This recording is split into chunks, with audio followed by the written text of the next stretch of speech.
Hello and welcome to The Damage. My name is Gillian Hamilton and I am your host. Today we are going to talk about the dangers of compassion fatigue. We believe also compassion fatigue, if not already at your workplace, is coming to you soon.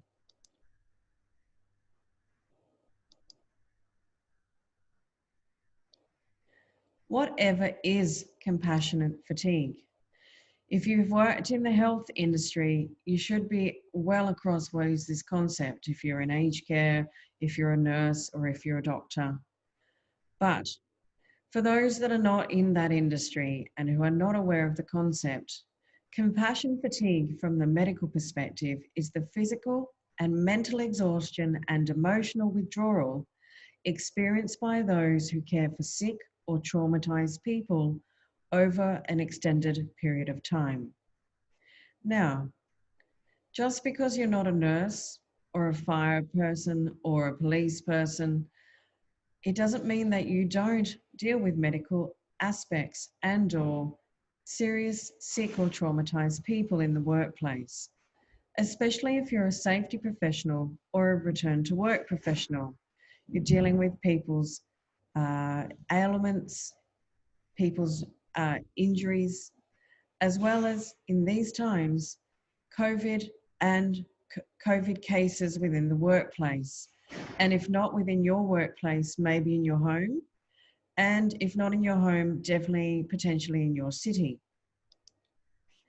Now, even if you're not a medical professional or a safety professional that cares for people and deals with injuries and incidents on a regular basis, you can also experience compassion fatigue, which is an apathy or indifference towards suffering of others as a result of overexposure to tragic news stories and images of subsequent appeals for assistance.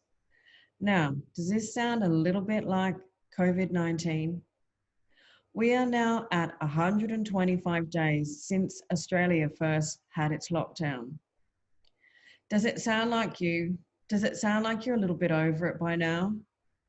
Well, this is quite the challenge and also quite an interesting challenge that's going to occur worldwide, but particularly has some serious impacts for safety and the resultant outcomes of people following procedures and processes. Now, please be aware, this is not just compassion fatigue for staff, for leaders, for supervisors, or just for the safety team.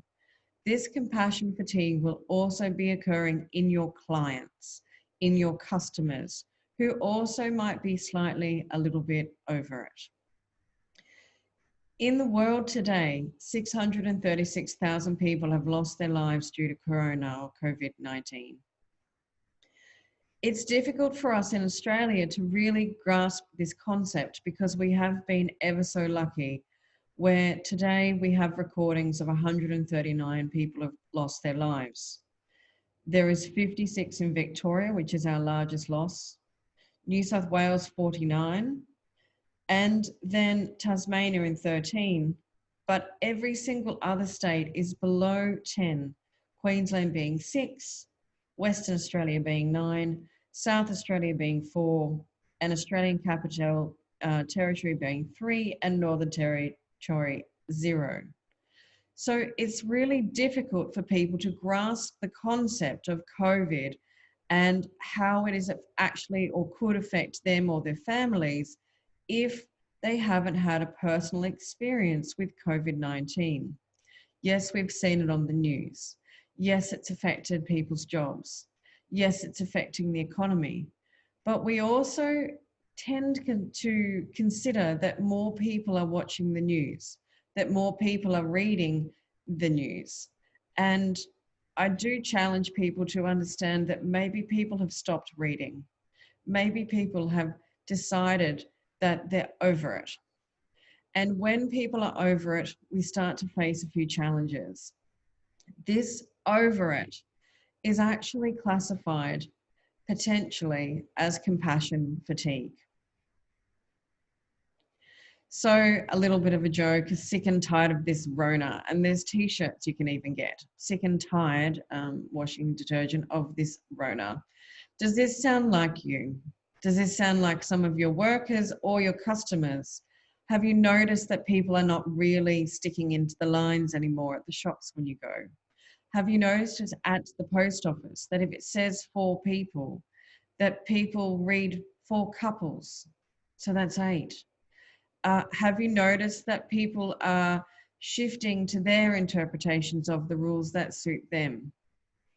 This is quite the challenge. Why does it matter?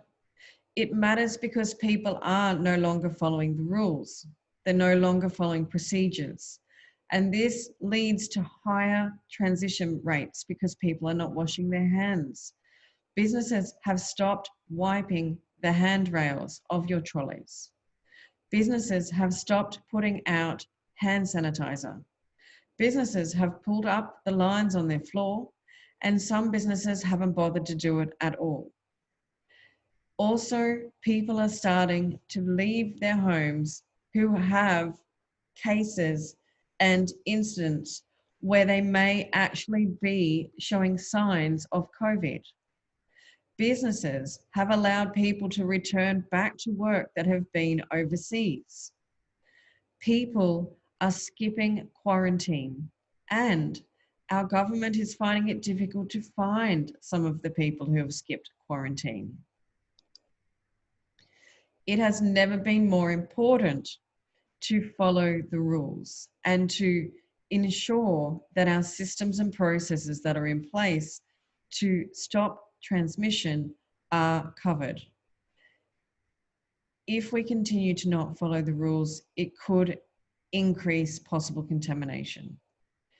If it does, that means possible quarantine of your workers and customers. We have seen it on the news. It is not another universe. It is in our country where particular stores have had people return from work, from overseas, come to work, infected potentially some of their staff members, and have put potential exposure to hundreds of customers. This is not a front page news story you want your business on. From a reputation perspective, this is not safety trust. You do not want to afford this kind of challenge, because if we do, this will equal extra lost earnings for your business and possible job losses. We need people to keep going. We need to support each other within this time, because once we've hit 125 days, the fatigue of people is hitting high levels. Safety professionals and return to work professionals have never been more needed and have never been given so many jobs from their business before. They are still operating in pseudo-crisis mode. Crisis for greater than a number of days can be very challenging on an individual. And the compassion fatigue can set in.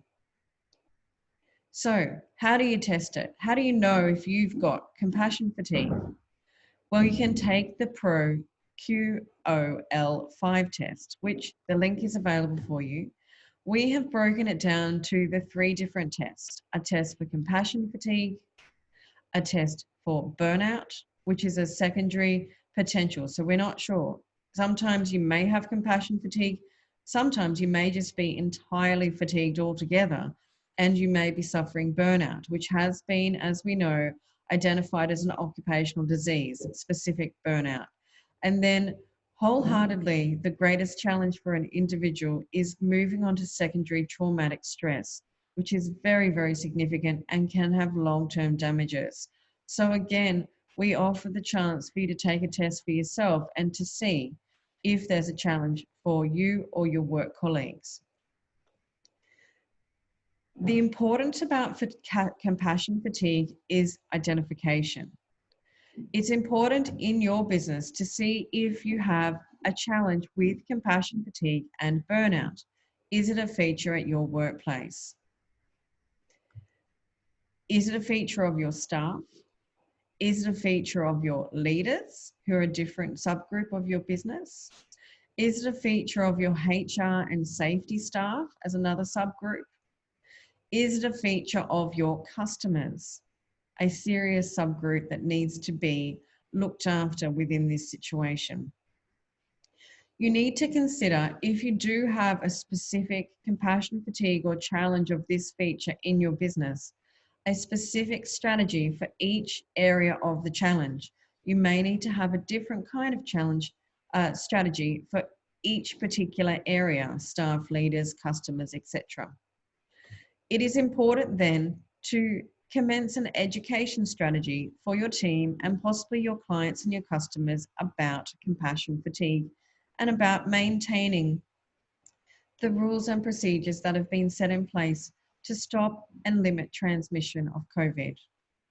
It's important to talk openly with your staff about compassion fatigue so that they don't feel that they are out of place and/or unusual to think or feel these particular things.